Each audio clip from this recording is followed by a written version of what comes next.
Hello दोस्तों, Hollywood movie explain में आपका स्वागत है। आज हम शेफ की कहानी को आप सबके सामने रिप्रेजेंट करने वाले हैं। मूवी का नाम है कुक अप स्ट्रॉन्ग। कहानी के शुरुआत में हम गांव को देखते हैं जो एक शेफ है और अपना रेस्टोरेंट चलाता है। वो काफी अच्छा शेफ है और खाना बहुत ही ज्यादा अच्छा बनाता है। इसी के साथ साथ वो रेस्टोरेंट को भी काफी क्लीन रखता है। पर उसका शेफ बनने के पीछे भी एक कहानी है। गाँव जब छोटा था तो उसके पिता उसे शेफ बनाना चाहते थे, पर गाँव बच्चा था इसलिए वो शेफ बनने से ज्यादा अपने पिता का प्यार चाहता था। पर उसके पिता बहुत बड़े शेफ बनना चाहते थे और उसका बाहर काफी रेपुटेशन भी था, इसलिए वो अपने बेटे को भी अपने जैसा बनाना चाहता था। पर गांव उसके पापा जैसा बिल्कुल नहीं था, इसलिए उसके पापा उसे एक शेफ के पास छोड़कर चले जाते हैं और तब से लेकर आज तक गांव उसी शेफ के पास पला बड़ा है और एक बेहतरीन शेफ भी बन गया है। अपना रेस्टोरेंट भी चलाने लगा। दूसरी तरफ उसके पिता मास्टर शेफ बन गए थे। ये बात गांव को भी पता थी,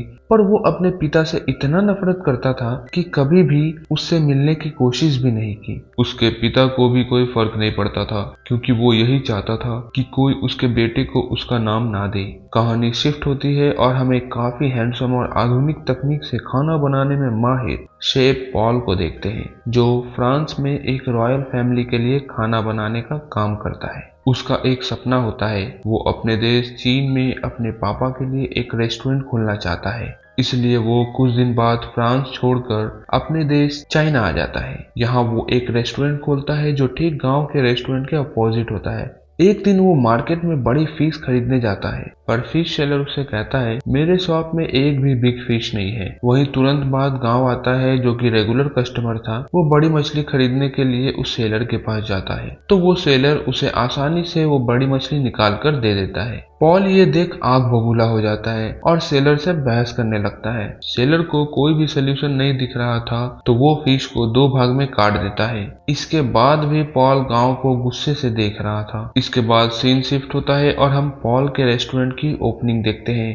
पॉल का रेस्टोरेंट काफी सुंदर तरीके से डेकोरेट किया गया और काफी साफ सफाई भी थी। और तो और उसका रेस्टोरेंट देखने में काफी स्टैंडर्ड भी लग रहा था। कस्टमर्स बहुत ज्यादा अट्रैक्ट हो रहे थे और गांव के रेस्टोरेंट के साइड वाले कस्टमर्स भी पॉल के रेस्टोरेंट में जाने लगे। गांव के फ्रेंड्स को काफी बुरा लगा, इसलिए वो एक अच्छा सा डिस्काउंट ऑफर अनाउंस किया और फिर सारे कस्टमर्स गांव के रेस्टोरेंट में आने लगे। ये देख अब पॉल का दोस्त भड़क उठता है और गांव के दोस्तों से झगड़ा करता है। पर इस झगड़े को सॉर्ट आउट करने के लिए गांव और पॉल के बीच एक कॉन्टेस्ट रखा जाता है। एक बड़ी सी फिश को दोनों के सामने टेबल पे रखा जाता है और पहले चांस मिलता है पॉल को, जो फिश के कांटों को इतनी अद्भुत तरीके से निकालता है कि एक भी कांटा नहीं बचता। अब गांव की बारी आती है और वो फिश को इतनी बारीकी से अच्छे से काटता है कि फिश का मांस अलग और फिश की त्वचा अलग हो जाती है। इन दोनों की ये टेक्निक गांव वालों को बहुत पसंद आती है और सब इन दोनों की काफी तारीफें करते हैं। वहाँ मास्टर शेफ कॉन्टेस्ट के दो चेयरमैन जज भी होते हैं, जो डिसाइड करते हैं कि एक कुकिंग कंपटीशन होगा और उसमें जो अच्छा होगा वही बेस्ट शेफ कहलाएगा। पॉल और गांव एक दूसरे को नीचा दिखाने के लिए इस कंपटीशन में पार्टिसिपेट करने का मन बना लेता है। अगले सीन में पॉल एक इंटरव्यू में कहता है, मैंने फ्रांस में एक रॉयल फैमिली को सर्व किया है, पर यहाँ के लोग अभी भी पुराने टेक्निक से खाना बनाते हैं। वही पुराने तरीके इस्तेमाल करते हैं जो सदियों से चला आ रहा है। इनडायरेक्टली पॉल गांव को ही टॉन्ट मार रहा था। गांव को मन ही मन तकलीफ होता है। यहाँ हमें ये जानने को मिलता है कि इसके पहले राउंड में जो भी जीतेगा उसे मौका मिलेगा गांव के पिताजी से मिलने का, जो बहुत बड़ा मास्टर शेफ है। अगले दिन पॉल के फ्रेंड्स गांव और उसके दोस्तों को अपने रेस्टोरेंट खाने पे इनवाइट करता है। खाना सर्व करने पॉल की एक फीमेल फ्रेंड आती है। पॉल एक सिंपल सा डिश पकाया होता है पर उसका स्वाद बिल्कुल डिफरेंट होता है। गांव डिश टेस्ट करने के बाद सीधे रसोई में जाता है जहां पॉल होता है। गांव इंटरव्यू का बात छेड़ता है जब पॉल ने गांव को टॉन्ट मारा था। पॉल कहता है, अगर तुम्हें इतना ही बुरा लगा है तो सामने कुछ मीट रखी है, इसे पहले तुम पकाओ फिर मैं पकाऊंगा और डिफरेंस बताऊंगा। गांव अपने तरीके से मीट पकाता है और काफी डिलीशियस तरीके से रिप्रेजेंट भी करता है। पॉल उसी डिश को अपने अंदाज में नायाब और मॉडर्न तरीके से पकाता है और वो गांव से भी कम समय लेता है। गांव जब स्मेल करता है उस डिश को तो उसको अपने और उसके डिश में कोई भी अंतर नहीं दिखता। फिर पॉल कहता है, तुमने जिस हिसाब से बनाया वो थोड़ा लेंदी था और मैंने उसी डिश को अपने तरीके से बनाया और वो भी तुमसे कम समय में। ये अंतर है हमारे और तुम्हारे कुकिंग में। गांव को बहुत बुरा लगता है और वो वहां से अपने रेस्टोरेंट चला जाता है। तभी उसे कॉल आता है उसके गार्डियन शेफ का। वो गांव से कहता है तुम्हारे पिताजी तुमसे मिलना चाहते हैं। गांव वहां पहुंचते ही अपने पिताजी को देख खरी खोटी सुनाना शुरू कर देता है। वो कहता है अब आप क्या करने आए हो यहाँ? जब मैं बच्चा था तभी आपने मेरा साथ छोड़ दिया और अब बेटा बेटा करने आए हो। उसके पापा उससे कहते हैं मैं मानता हूँ कि मुझसे गलती हुई, पर मैं खुद को तुमसे दूर नहीं कर पाया और जब मैं सुना कि तुम इस कंपटीशन में भाग लेने वाले हो, मैं तुमसे मिलने चला आया। तुम्हारे बारे में शेफ चाचा से मैंने बहुत सुना है। गांव साफ शब्दों में कहता है कि आप मेरी चिंता ना करें और अपने काम पर ध्यान दें। इसके बाद इंटरनेशनल कुकिंग शेफ कंपटीशन चालू होता है और पहले राउंड में पॉल को एक डिलीशियस स्वीट और गांव को नॉनवेज बनाने का टास्क मिलता है। पॉल काफी मॉडर्न तरीके से और कम समय में एक डिलीशियस स्वीट तैयार कर देता है। फिर टर्न गांव का आता है और वो दिए गए समय में बहुत ही ज्यादा टेस्टी नॉनवेज आइटम बनाता है। जजेस को दोनों के डिश बहुत पसंद आते हैं और दोनों को एक बराबर पॉइंट्स मिलते हैं। ऐसे में विनर चूज करना बहुत मुश्किल होता है। तो फिर वहाँ एक जज आकर फैसला सुनाता है कि दोनों में से पॉल का टाइम मैनेजमेंट ज्यादा अच्छा है और उसका टेक्निक भी काफी मॉडर्न और यूनिक है, इसलिए विनर पॉल को बनाया जाता है। गांव बहुत ही ज्यादा निराश और डिसअपॉइंट होता है। वो वहां से गेम पार्लर में वीडियो गेम खेलने चला जाता है। वहाँ एक सीनियर शेफ आता है। ये वही शेफ है जिनके पास गांव के पिताजी बचपन में शेफ बनाने के लिए छोड़ गए थे। गांव वो कॉन्टेस्ट हारने के बाद काफी मायूस था। अंकल शेफ उसे समझाते हुए कहते हैं कि अभी तुमने असली जिंदगी जिया कहाँ है। ऐसे उतार चढ़ाव काफी आएंगे, पर तुम्हें मायूस नहीं होना है। बस खुद पर भरोसा रखो। तुम कुछ दिन के लिए गांव चलो। गांव अपने अंकल शेफ की बातें मानकर कुछ दिन के लिए गांव चला जाता है। इसके बाद हम पॉल को अपने दोस्तों के साथ एंजॉय करते हुए देखते हैं। बातों ही बातों में उसके दोस्त पॉल से कहते हैं तुम अपनी फीमेल फ्रेंड को नेशनल कंपटीशन में इंट्रोड्यूस क्यों नहीं करते? पॉल इस पर स्माइल करते हुए कहता है उसे तो खाना बनाना ही नहीं आता, तो फिर कैसे उसे मैं किसी कंपटीशन में ले जाऊं? उसके फ्रेंड को ये बात बहुत बुरी लगती है और वो दो डिश बनाकर लाती है, एक नमकीन और एक मीठा, और उसे पॉल को टेस्ट करने के लिए बोलती है। यहाँ पर एक सच सामने आता है कि पॉल का टेस्ट बर्ड काम नहीं करता, अर्थात उसके स्वाद सेंसेस बेकार हो चुके हैं। इतने दिन से पॉल जो भी डिश बनाता था उसे वो अपनी फ्रेंड को टेस्ट करवाता था। वो कहने लगती है अगर मैं नहीं होती तो तुम यहाँ तक नहीं पहुँच पाते।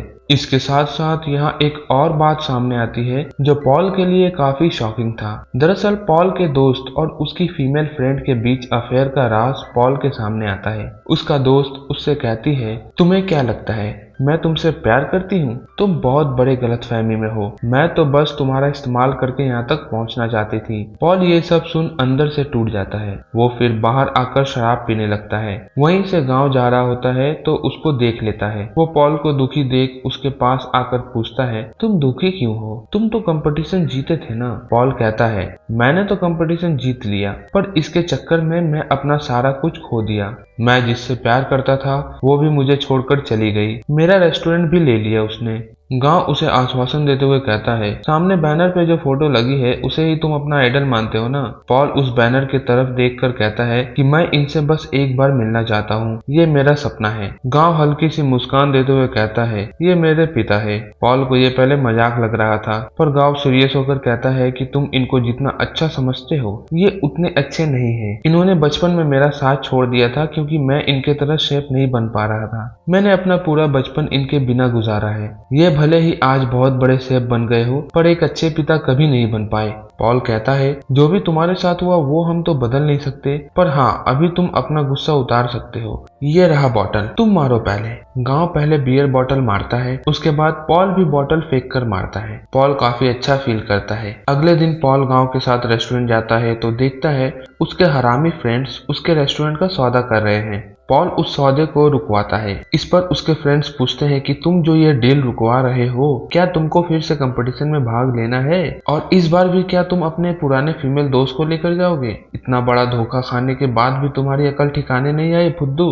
जवाब में पॉल कहता है इस बार मैं अपने साथ गांव को लेकर जाऊंगा। अब मुझे तुम जैसे नमक हरामों की कोई जरूरत नहीं। ये बोलने के बाद पॉल उसको हेडशॉट देता है और सबको वहां से धक्के मार के निकाल देता है। अब गार्डियन शेफ उससे पूछता है, क्या तुम्हें गांव पे पूरा भरोसा है कि वो तुम्हारे साथ कंपटीशन में भाग लेगा तो तुम जीत जाओगे? पॉल उसके कंधे पे हाथ रखते हुए कहता है, मुझे इस पर पूरा भरोसा है, इसके रहते हुए मैं हार नहीं सकता। इसके बाद दोनों साथ में मिलकर कंपटीशन की तैयारी करने लगते हैं। पॉल गांव को अपने मॉडर्न टेक्निक से खाना बनाना सिखाता है और गांव भी उसे अपने पुराने और ऑर्गेनिक तरीके से खाना बनाना सिखाता है। गांव पॉल को यह भी समझाता है कि उसके टेस्ट सेंसेस फिर से काम करने लगेंगे, बस उसके लिए उसे थोड़ा सब्र रखना होगा। गांव जो भी डिश बनाता पॉल को चेक करवाता ताकि उससे टेस्ट सेंसेस में सुधार आ सके। दोनों ये टाइम आपस में खूब एंजॉय करते हैं। देखते देखते कंपटीशन की शाम आती है और पॉल को एक स्वीट डिश बनाने के लिए बोला जाता है। पॉल और गांव मिलकर एक अच्छा सा स्वीट डिश बनाता है जो दिखने में बहुत सुंदर और डिलीशियस लगता है। ये डिश बहुत ही लिमिटेड टाइम में वो दोनों बना लेते हैं। जजेस को भी ये डिश काफी पसंद आता है। ऐसा डिश जजेस ने आज तक कभी नहीं चखा था।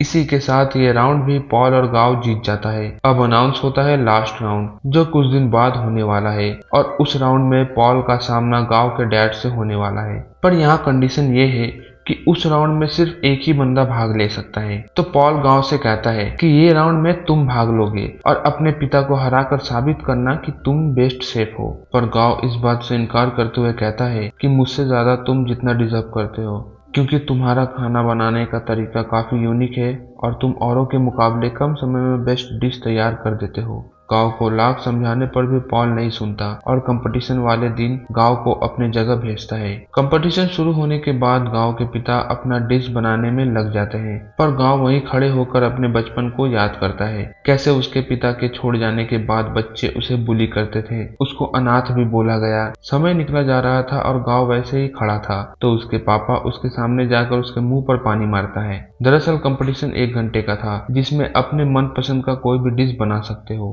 गांव अपने तरीके से नूडल्स बनाना शुरू करता है। वहीं दूसरी तरफ गांव के पिता बहुत ही सुंदर स्वीट डिश बनाता है जिसमें बीच से फूल निकलता है और उसके आजू बाजू आग लगे होते हैं। ये डिश जजेस जब टेस्ट करता है तो शॉक्ड हो जाता है क्योंकि उन लोगों ने आज के पहले ऐसी डिश नहीं खाई थी। दूसरी तरफ गांव सिंपल नूडल्स बनाता है और उसे जजेस से पहले अपने पापा को टेस्ट करने देता है। उसके पापा जैसे ही उसे टेस्ट करते हैं उसे बहुत पसंद आता है क्योंकि ऐसी नूडल्स उसने आज तक नहीं खाई थी। अब उसे रियलाइज होता है कि कैसे मैंने एक नूडल्स के वजह से उसे एक शेफ के पास छोड़ दिया था। गांव बचपन में नूडल्स नहीं बना पाता था जिस वजह से उसके पापा उससे नाराज हो गए थे और उसे एक शेफ के पास छोड़ दिए थे जिससे वो एक अच्छा शेफ बन सके। पर आज गांव के हाथ का बनाया हुआ नूडल्स उसके पिता इमोशनल होकर खाने लगे। गांव ये नजारा देख वहां से जाने लगता है क्योंकि उसे बस उसके पिता की गलतियों का एहसास कराना था। इसी के साथ गांव वो कंपटीशन भी जीत जाता है। इसके बाद गांव और पॉल एक साथ मिलकर रेस्टोरेंट चलाने लगते हैं और काफी मजे से अपने जीवन को बिताते हैं। यहीं पे कहानी खत्म हो जाती है। अगर ये स्टोरी आपको अच्छा लगा हो तो हमारे चैनल को लाइक शेयर एंड सब्सक्राइब करें। तब तक के लिए अपना ख्याल रखें। Bye bye and take care.